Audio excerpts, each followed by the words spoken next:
कई मरतबा वो मस्जिद के चाली वालों से मीटिंग ली, मगर उन लोगों ने हर फैसले को नाकार दिया।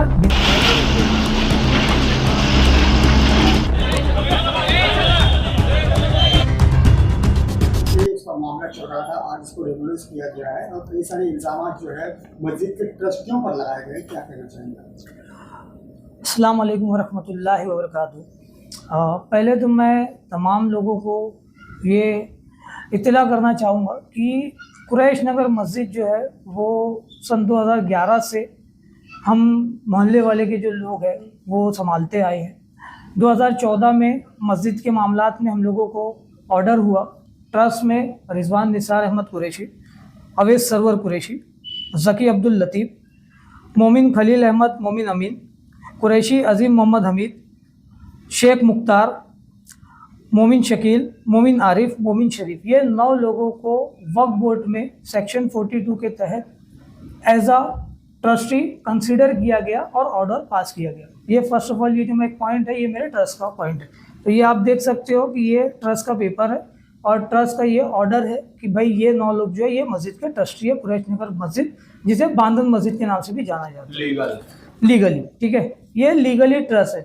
ये मामलात 2009 से मुसलसल हम लोग लड़ रहे हैं निज़ाम को सुधारने के लिए और अच्छे वक्त के साथ बदलाव लाने के लिए।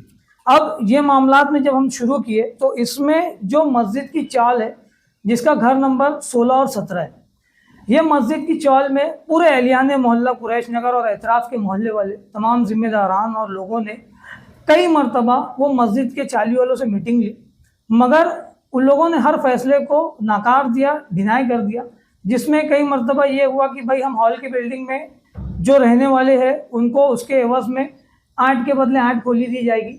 उसमें पहले एक खोली और थी, वो खोली बाद में मस्जिद के पोजीशन में आई, ठीक है, वो डॉक्यूमेंट के थ्रू उन्होंने काजी साहब ने हमें वापस दिया, मस्जिद को हैंडओवर किया।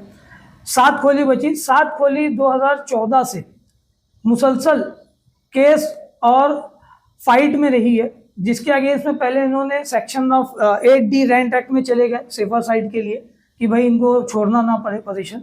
वो पहले चाली आप देखेंगे तो 100 बाय 100 की एक चाली थी, मगर उसके आगे के इससे पहले वहाँ पे ना पर्दे बंधे जाते थे, प्लास्टिक के जैसे पर्दे होते। तो हम लोगों ने इजाज़त दी कि ठीक है, जब तक आप लोग रह रहे उसको बना के आप लोग रह लो। तो वो दरवाज़ा बाहर आ गया। फिर उसके बाद वो बैठक हुई सारे लोगों के साथ में कि भाई ये चीज़ जो है ये मस्जिद को में शामिल करके, मस्जिद में नमाज जनाजा की काफ़ी ज़्यादा तकलीफ है।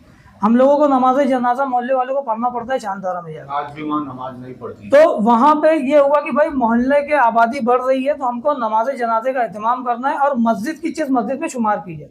तो इनको वो जगह से हटा के दूसरी जगह पे ट्रांसफ़र दिया जाए, तो 0 कॉस्ट पे वो खोली बनाई गई। इन्होंने डिनाई किया।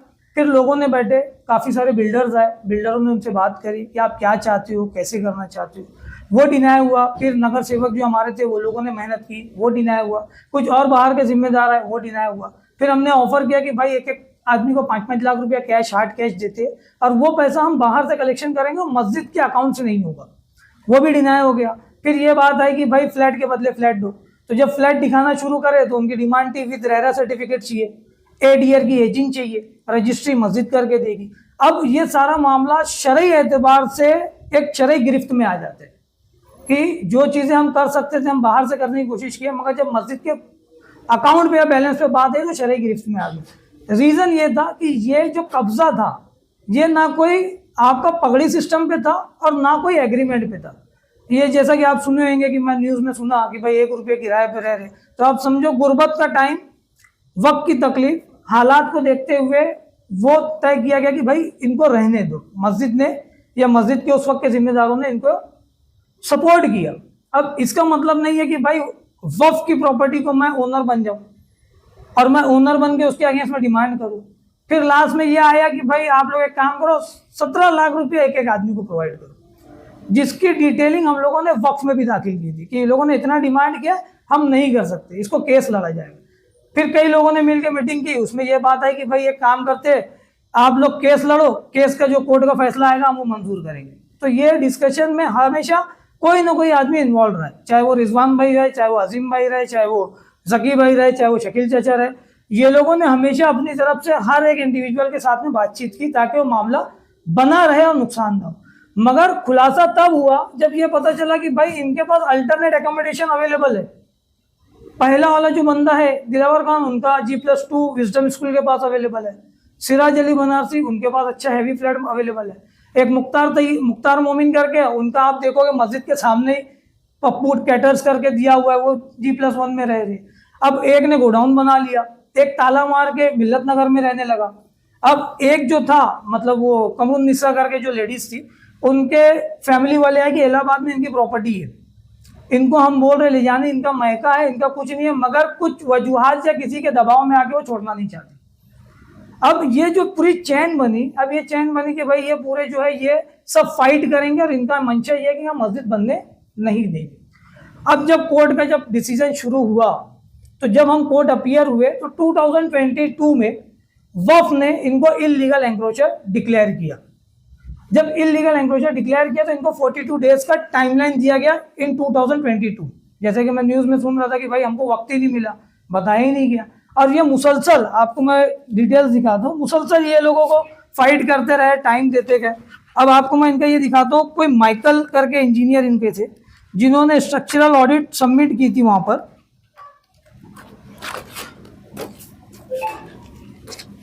2014 की, ये आप देख सकते हो, ये स्ट्रक्चर ऑडिट उन्होंने सबमिट की थी उनके इंजीनियर के थ्रू, जिसके अगेंस्ट में मस्जिद ट्रस्ट ने भी उसका ऑडिट स्ट्रक्चर रिपोर्ट दिया हुआ था, क्योंकि महानगर ने स्ट्रक्चर ऑडिट की रिपोर्ट मांगी थी। अब सेकंड सिनेरियो ये हुआ कि इनका ये बोलना कि हमको टाइम नहीं दिया गया, हमारे साथ गलत हुआ। अब उनका जब पार्ट आया तो फिर इन्होंने माइकल के थ्रू इन ईयर द 21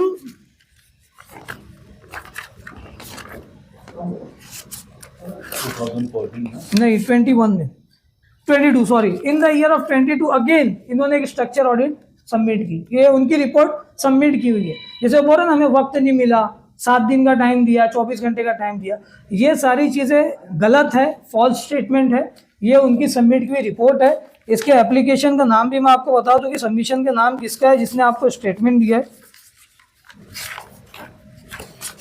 ये देखिए, ये सारे वही लोग हैं, उनके ही फोटो मिलेंगे, ठीक है, उनके घर में खड़े रह के फोटोज हैं इनके। दिलावर खान है, मुख्तार तैयब है, सिराज अली है। अब ये लोगों ने ही ये स्ट्रक्चर ऑडिट सबमिट की है और ये बोलते हैं हमें वक्त नहीं मिला। अब जो लीगल प्रोसीडिंग था बीएमसी के थ्रू, क्योंकि बीएमसी ने जो डिमांड उनसे किया वो डिमांड हमसे भी किया, हम लोगों ने भी वो सारी रिपोर्ट्स और इंजीनियर के थ्रू फाइलिंग की। टेक कमेटी ने दोनों चीज़ों को इन्वेस्टिगेट करते हुए, ये स्ट्रक्चर ऑडिट की रिपोर्ट हमने सबमिट की थी, टेक कमेटी ने दोनों ऑडिट को सबमिट कंसिडर करते हुए उन्होंने एक ऑर्डर एग्जीक्यूट किया कि ये C1 कैटेगरी का स्ट्रक्चर है, इसको डेमोलिश करना है, जिसकी नोटिस मुझे 20 अप्रैल को 2026 को मिली। मुझे फ़ोन आया कि आपका ये जो स्ट्रक्चर है ये डिलेपिलेटेड कंडीशन में, ये डेमोलिश होगा। ये ट्रस्ट को फिर ये नोटिस आई। फिर ये हुआ कि भाई 24 तारीख को एक नोटिस अगेन आई कि भाई आपको ये जो नोटिस आई है, आपको 24 घंटे में मकान खाली करना है, क्योंकि ये C1 कैटेगरी का स्ट्रक्चर है। अब ये हुआ कि भाई ये सारी चीज़ें हुई है बीएमसी के रूल्स और उसके लॉ प्रोसेस के अगेंस्ट में। इसमें ना किसी का कुछ पॉइंट था, ना किसी का कुछ था। काफ़ी सारे अधिकारी आए, वर्किंग किए, मगर किसी न किसी ये लोगों ने जो दबाव बनाया हुआ था, वो दबाव के कारण वो काम नहीं हो पाया। मगर अभी जेन्युइनिटी के साथ प्योरली जो काम हुआ है वो उन्होंने कंसिडर करके, क्योंकि 2014 से ये सिलसिले लोग प्ले कर रहे हैं, टाइम बाइंग का काम चालू है। 2026 में आने के बाद ये प्रोग्राम एग्जीक्यूट हुआ और उसको आज 25 तारीख को उसको अमल में लाया गया और उसको डेमोलिश किया गया।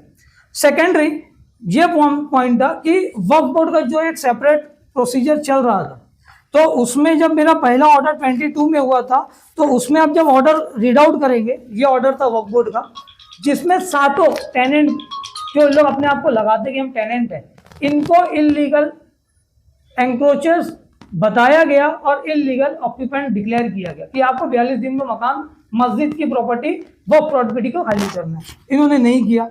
फिर वक्फ बोर्ड के जो सीईओ थे जुनेद साहब ने अपीयर किया ट्राइब्यूनल को। ट्राइब्यूनल के अंदर 2023 में ये ऑर्डर एप्लीकेशन सबमिट हुआ।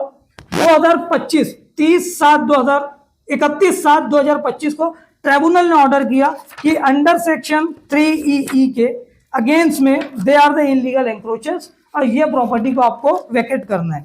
ड्यूरिंग द हियरिंग जस्टिस साहब ने एक चीज सेंटेंस वो की थी कि इन्होंने जो कम्युनिकेशन किया था कि ये वक्फ प्रॉपर्टी नहीं है, जैसे आप न्यूज़ में भी सुन रहे थे, वहां पे भी उन्होंने ये प्रेजेंट किया, ये हमको वक्फ हुई है, ये हमारे लिए वक्फ हुई है।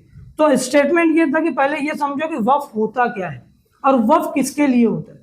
अल्लाह की मिल्कियत है, उसको आप अपनी ज़ाती प्रॉपर्टी ना समझें। अब जब ये ऑर्डर हुआ, ये ऑर्डर जब हुआ तो ये ऑर्डर आप देखोगे सेक्शन 3E का सेक्शन आप देख लो, इसमें क्लियरली ये डिक्लेयर्ड है कि जो आदमी टेनेंट नहीं है, मुतवल्ली या उन्होंने उनको टर्मिनेट किया है, वो इलीगल ऑक्यूपेंट और इलीगल एंक्रोचर्स है, उनका कोई राइट नहीं है मस्जिद की वक्फ प्रॉपर्टी पे। थर्डली, जब ये एग्जीक्यूशन हुआ वक्फ के साथ में, ट्रिब्यूनल के साथ में, तो वक्फ ने 23 जनवरी 2026 में कलेक्टर सर को और तहसीलदार सर को एक लेटर इशू किया, एग्जीक्यूट किया, वो अपनी पावर को यूटिलाइज करके वक्फ प्रॉपर्टी को इवेक्ट करे, इवेक्शन का प्रोसीजर एग्जीक्यूट करे और ये प्रॉपर्टी ट्रस्ट को हैंडओवर करे, जो कसाईवाड़ा ट्रस्ट की टीम अवेलेबल है। अब ये सारी चीज प्रोसीजर जो मैं आपको बता रहा हूँ, ये पूरे ऑर्डर्स कॉपी है, पूरी डिटेल्स में, इसमें कोई भी बायर्स नहीं है, इसमें कोई भी ऐसा चीज़ें नहीं है कि भाई ये चीज़ ऐसी चल रही है। अब ये सारे प्रोग्रामिंग में आपको मैंने सारी चीज़ें ये शो करने की कोशिश इसीलिए कर रहा हूँ कि जो एलिगेशन लगाया जा रहा है ये एक तरीके से लोगों को गुमराह किया जा रहा है। अब इसमें आप देखोगे तो इसका असेसमेंट, ये प्रॉपर्टी जैसे बताया गया ये कसाईवाड़े के नाम पे नहीं है, तो आप ये देखिए जो अप्लीकेंट होता है, हमेशा जो भी अप्लीकेंट होता है, जैसे रिजवान भाई कई जगह अभी मस्जिद में पिछले 15 साल से एप्लीकेशन था, तो टाइटल के साथ में रिजवान भाई का नाम अटैच होता है। तो उस वक्त जो रजिस्ट्रेशन हुआ था वो अकबर साहब के नाम से हुआ था, वो टाइम के वो ट्रस्टी मेंबर्स में थे। अब वो मेंबर जो कंटिन्यू चला था कसाईवाड़ा बांधन मस्जिद ट्रस्ट, और वो अकबर कुआरी, क्योंकि वो टाइम में ट्रस्ट में थे, अब पेपर वर्क वो करते थे। आज की पोजीशन पे जब मैं पेपर वर्क कर रहा हूँ तो हर पेपर पे आपको, हर ऑर्डर पे मेरा नाम मिलेगा। जैसे आप कोई भी ऑर्डर चेक करोगे ना तो वो ऑर्डर पे मेरा नाम मिलेगा आपको कि ये जो ट्रस्टी है वो ट्रस्टी का नाम अप्लीकेंट में आता है। ये देखो इसमें मेरा नाम है फर्स्ट पे, क्यों? क्योंकि अर्जीदार मैं हूँ।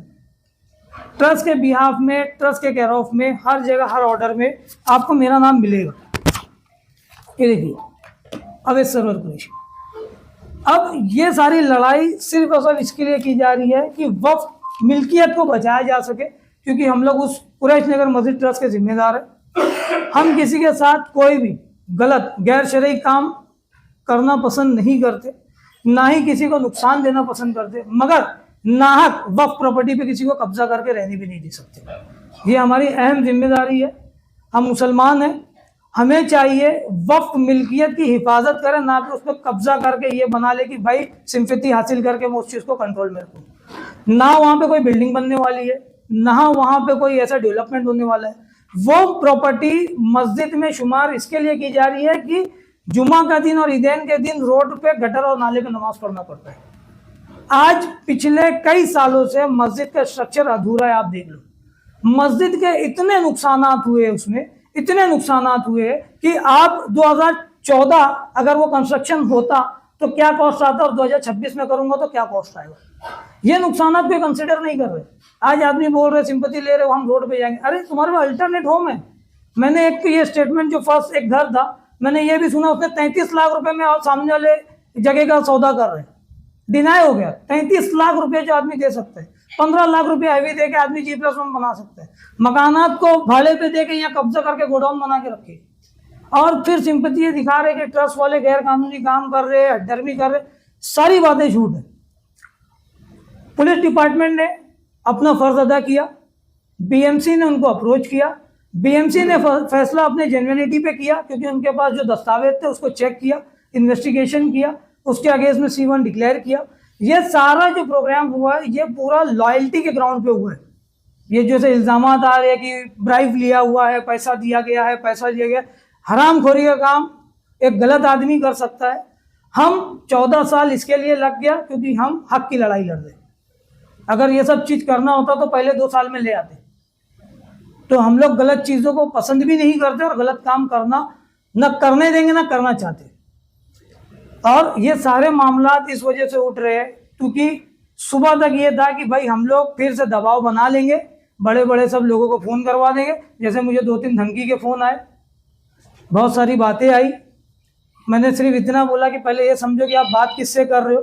तो जैसे ही वो पता चला तो उसने माफ़ी तलाफ़ी की, भाई गलती हुई, पता नहीं था कि ये नाम आपका है या आपके मस्जिद के मामलात है। और इसमें सबसे बड़ी बात, कुछ लोग ऐसे भी थे जो जिम्मेदार थे, ढके छुपे अंदाज में, भाई देखो अगर ये टूटा तो बहुत सी आफतें आएंगी, कहीं मस्जिदों पे नुकसानात ना आ जाए, नुकसान देने की भी मस्जिद ना टूट जाए, आप ये देखो ये तकियात तक ना गुजर जाए। जिम्मेदार शख्स, मैं नाम नहीं बोलूंगा मगर जिम्मेदार शख्स, जब ये सब मामला आए तो मैं बोला भाई सबसे पहले तो आपको उसको अपोज करना चाहिए जिसके फेवर में आप बात कर रहे हैं। जो इंसान इतनी बड़ी बात बोल सकता है तो उसको मुसलमान आप कैसे क्या वो करोगे कि वो मुसलमान कैसे है? ठीक है, अब सारी चीज़ें ये सारी चीज़ें डॉक्यूमेंटेशन के पार्ट में मेरे पास हर चीज़ का डॉक्यूमेंट है। आप 7/12 देखो चाहे असेसमेंट देखो, ये सारे असेसमेंट भी जो है घर नंबर 16 के कसाईवाड़ा मस्जिद चे घर, जो बोला गया ना ये घर मस्जिद का नहीं, असेसमेंट पे मेंशन है, ये गवर्नमेंट रिकॉर्ड है। ये घर पट्टी मस्जिद भरती है, घर पट्टी बांधन मस्जिद की मिल्कियत। हाँ, जिसने वक्फ किया, एक बार कोई प्रॉपर्टी वक्फ हुई तो वो अल्लाह की मिल्कियत है, उसकी हिफाजत कौम मुस्लिम की है। आज मुस्लिम माशरे की हालत ये हो गई है, भिवंडी की हालात अगर मैं देखूं, और मैं बहुत जिम्मेदारी के साथ ये बोलूंगा, ये जो 4 ऑर्डर है ये भिवंडी के तारीखी ऑर्डर है। आज तक ये ऑर्डर नहीं हो पाया, रीजन ये कि इतनी लंबी लड़ाई कोई नहीं लड़ता। 14-12 साल लड़ने के बाद ये ऑर्डर हाथ में आए। 12 साल में मैं समझता हूँ हर चीज की कुर्बानी हमने दी है, वक्त की, नौकरी की, घर बार की, पैसों की, और अल्लाह गवाह है इस बात का कि हमने आज तक 1 रुपया हराम है जो मस्जिद के मामलात में इस्तेमाल किया। बहुत जिम्मेदारी के साथ बोल रहा हूँ, हम ये सारी चीज़ों को बहुत अच्छे तरीके से काम करते हैं। जो काम सही है वही करते हैं, जो नहीं है उसे छोड़ देते हैं, और कोई गलत कर रहा है तो उसको बोलने की ताकत रखते हैं। तो ये सारे मामलात इस चीज़ के हैं। आज का जो प्रोग्राम हुआ, मैं उन सभी लोगों को इस बात के बारे में वो कहूँगा कि आप अपने हक के लिए लड़ो, और अपने हक की लड़ाई लड़ो, भले से फैसला देर से, मगर ईमानदारी से अल्लाह उसके रसूल को मानते हुए सारे काम करो। जो इल्ज़ामात लगे मैं इसका बदला बरोज़ मैशर ज़रूर इसको वो करूँगा, क्योंकि ये मैं चीज़ को काबिल नहीं करूँगा जो मेरे पर इल्ज़ामात लगाए गए। आप जिस चीज़ की हकीकत नहीं जानते आप इल्ज़ामात ना लो, ना मेरी आइडेंटिटी जानते हो, ना मेरी नौकरी जानते हो। जैसे किसी की मैंने स्टेटमेंट सुना कि बोले वो शब कदर पे अवेलेबल नहीं था, ठीक है, अब मैं वो चीज़ बताता हूँ आपको, मेरा मोबाइल देना। As a regional director perform करता हूँ। पूरे रमज़ान महीने में बहुत मुश्किल से 4 या 5 रोज़ा मैं घर पे खोला, बाकी सारा रोज़ा मैं मेरे घर ऑफिस में खोला। नमाज मैं करिश्मा में पढ़ता था, वहाँ नमाज अदा करके मैं वापस ऑफिस चला जाता था कि मेरे ऑफिस के नियर बाय हो। अब मैं आपको 16 तारीख को शब कदर थी, 16 तारीख को मेरा सारा जो रिकॉर्ड रहता है वो सब पंच इन पंच आउट बेस पे, ठीक है, ऑफिशियली पंच इन बेस पे। 16 तारीख को मैं मेरे वेयर हाउस से आउट टाइम देखो 11:13 पे निकला हूँ। 11:13 पे निकला हूँ। ये मेरा फोटोग्राफ्स है, और ये फोटोग्राफ्स के साथ में मेरा ये एग्जिट टाइमिंग है। ये ऑफिस का फोटो है मेरा, कैप्चर्ड होता है तो ये एग्जिट होता है, फेस आइडेंटिफिकेशन है, ठीक है। अब ये पार्ट जो था ये मेरा इन एंड आउट टाइम था, और ये मुसलसल वेयर हाउस का शेड्यूल था। 16 तारीख को मैं एकदम लास्ट मोमेंट पे ईशा के कबल मैंने मेरे मस्जिद के ग्रुप में मैंने मैसेज डाला, अजीम भाई और रिजवान भाई को मैंने बोला, मैं बोला ये आप देखिए 16 मार्च का ये डॉक्यूमेंट है, 6:19 पे और 7:59 पे मैंने मैसेज शूट किया कि भाई मैं नहीं पहुंच पाऊंगा, मेरे ऊपर प्रेशर लोड बहुत ज़्यादा है, क्लाइंट मीटिंग लग गई है, मैं नहीं आ पाऊंगा, आप लोग इसको प्रेजेंट कर दो। पूरा डेटा डिटेल्स के साथ में सिर्फ और सिर्फ कसाईवाड़े में ये प्रेजेंट होता है। ये एक्सपेंसेस की डिटेल्स थी, इसके पूरे शेड्यूल समरीज थी, क्या एक्सपेंसेस है। और रह गई बात ये पॉइंट की कि भाई हम क्या कमाते हैं, कैसे कमाते हैं, तो आज तक जितनी ट्रांसपेरेंसी के साथ हमने काम किया वो नहीं किया, किसी ने नहीं किया। मैं आपके सामने ये प्रेजेंट कर रहा हूँ। मेरी personal source of income CTC 22,50,000 on record credit in my salary account. इतनी बड़े अमाउंट की सैलरी रखने वाला बंदा ये छोटी मोटी चीज़ों में फ़र्क नहीं पड़ता। हमने पूरे ग्रुप ने अपनी मेहनत का आना पाई मस्जिदों में लगाए हैं। और लगाते आए हैं। कितने कसाई वाले के बाप ऐसे हैं जिनके बच्चों की फीस मैं भरता हूं, उनको पता ही नहीं है। अल्हम्दुलिल्लाह। अल्लाह उसके रसूल का करम है। वो आती है, दादी आती है, माँ आती है, पैसा लेके जाती है, नहीं तो स्लिप दे के जाती है, फीस भर दे। तो बहुत से बच्चे ऐसे हैं। ये बोलने वालों का जो मिजाज है ना, भाई ये कर लिए वो कर लिए। वो 4 लाख वाली भी जो बात किसी ने बोला कि भाई 4 लाख लेके गए, तो वो 4 लाख भी देखो, वो अजीम भाई के पास मैं मस्जिद में ऐलान करके ये पे आउट निकलवाया था। रीज़न ये था कि ईरान के मामला चल रहे थे, किसी ने स्टेटमेंट दिया कि भाई आप लोग पैसा सेफर साइड निकाल के रख लो। जुमा के दिन ऐलान करके ये पैसा निकाला गया। आप मीडिया के माध्यम से आप चाहो तो ये पैकेट को खोल के कैश पूरा गिन सकते हो। ये बेबुनियाद इल्ज़ाम है बीएमसी के नाम पे, डिपार्टमेंट के नाम पे, कि भाई वो पैसा निकाल के इधर किया गया उधर की। कोई नहीं, कोई ज़रूरत नहीं थी। जो हक फैसला था वो हुआ, जो हक बातें थी वो हुई। अब ये अमाउंट ये ऐसे ही है और मैं इंशाल्लाह इसको मंडे या ट्यूसडे को रीडिपॉजिट करवा दूंगा। आप अगर चाहें तो मैं इसको खुलवा सकता हूँ आपके सामने, मीडिया के सामने, क्योंकि जो काम करते ट्रांसपेरेंटली, और मस्जिद में ऐलान करके बोला गया था कि ये पैसा सेफर साइड निकाला जा रहा है, इस्तेमाल के लिए नहीं, ये मस्जिद की फलाह के लिए किया गया था डिसीजन। अब जो हालात है वो हिसाब से मुझे नहीं लगता कि इसकी ज़रूरत है। हालात साजगार है। वो पैकेट में खोल के दिखा भी देता हूँ। उजला ब्लेड खोल इसको। अब रह गई, नहीं शो ऑफ कर दे, वो मैटर ही खत्म हो जाएगा। जितना फॉल्स स्टेटमेंट, आप अगर कोई शरई चीज़ नहीं जानते, जैसे कुछ सेंटेंस सुनने में आया कि सब नाजायज़ है, सब नाजायज़ है, सब हरामकारी वाला काम है, ये कर दी वो कर दी, आप पे मुसीबत आई तो आप इतना ज़्यादा बात कर रहे हो, जबकि वो मिल्कियत आपकी ज़ाती नहीं है, वो वक्फ प्रॉपर्टी अल्लाह की मिल्कियत है। क्या मुंह दिखाओगे कल भरोसे मैचर परवरदिगार की बारगाह में कि कितना मकरो फरेब करके तुमने एक मस्जिद के काम को रुकावट डाला। मैं भिवंडी के तमाम जिम्मेदारों से गुजारिश करूंगा कि जितनी भी वक्फ प्रॉपर्टी है, मेहरबानी करके उसकी हिफाजत करे, और जो लोग उस पर रह रहे खुदा के वास्ते वो प्रॉपर्टी वापस लौटाई जाए। और अगर उसका किराया उस तरीके का नहीं, आप मुस्तहिक हो, आप रहो, उसके लिए कोई मनाही नहीं है। आप 30-30, 40-40 लाख का कारोबार कर रहे हो और आप बोल रहे हो मुस्तहिक हो। ये देखो, ये पैसा रकम है, ये रकम एज इट इज़ है, ये नागरिक की चिट्ठी है, ठीक है, ये पैसा एज इट इज़ है, और ये पैसा ऐसे ही ले जाके वापस डिपॉजिट हो जाएगा। अब अगर किसी को शक शुबा है तो वो बोल सकता है। ये नागरिक की वही स्लिप है जो तारीख पे लिया था, मैं अनाउंसमेंट दिया था, वही तारीख के बाद ये अनाउंसमेंट की रिसीप्ट भी वैसे ही लगी हुई है, प्रीबिन्स भी वैसे ही। अब मामलात ये है कि ये सारी चीज़ें अपने दिफा के लिए, ज़ाती दिफा के लिए लोगों पे ब्लेमिंग करना, अल्लाह की बारगाह में मुंह दिखाना है, और एक ना एक दिन तो मरना है। कुल्लु नफ्सिन ज़ाइक़ातुल मौत, हर शय को मौत का मज़ा चखना है। तो आप ये समझ लो कि जो स्टेटमेंट आज आप सब लोगों ने अपने लिए दिए हो, ये सब मेंबरान मिल के ये चीज़ को अल्लाह की बारगाह में रखेंगे भी, और कल भरोसे में से इसका जवाब लेंगे भी। क्योंकि जिस तरीके से ये काम हुआ है, ये बहुत ही गैर जिम्मेदाराना और बहुत गैर तरीके से ये बात की गई है। हमने मुसलसल भाड़े के लिए दूसरे लोगों को भी इत्तला दी है, मस्जिदों से ऐलान हुआ है, और ये भी कहा गया कि आप अगर नहीं देंगे तो आप लोगों के अगेंस्ट में लीगल एक्शन लिया जाएगा। मगर हम एक साथ इतना सारा काम नहीं कर सकते, स्टेप वाइज काम कर रहे हैं, ताकि एक काम मुकम्मल हो तो दूसरे काम के लिए काम किया जाए। क्योंकि हमें अपना भी घर बार संभालना है, अपने भी रोज़गार देखना है, और साथ में फलाही काम भी करना है। तो ये सारी चीज़ को बैलेंस करके चलने के लिए हम लोग काम करते आए और करते रहेंगे इंशाअल्लाह। और अल्लाह ने जिस शख्स से चाहा उस शख्स से खिदमत लेने की तौफीक अता करता है, और हम सब जो मिल के काम करते आए हैं, इंशाअल्लाह अल्लाह ताला से दुआ है कि अपने रसूल के सदके ये जज्बा हमारी नस्लों में रखे, और हक और हलाल खाने की तौफीक अता फरमाए, और सारी चीज़ों से हमें बचाए।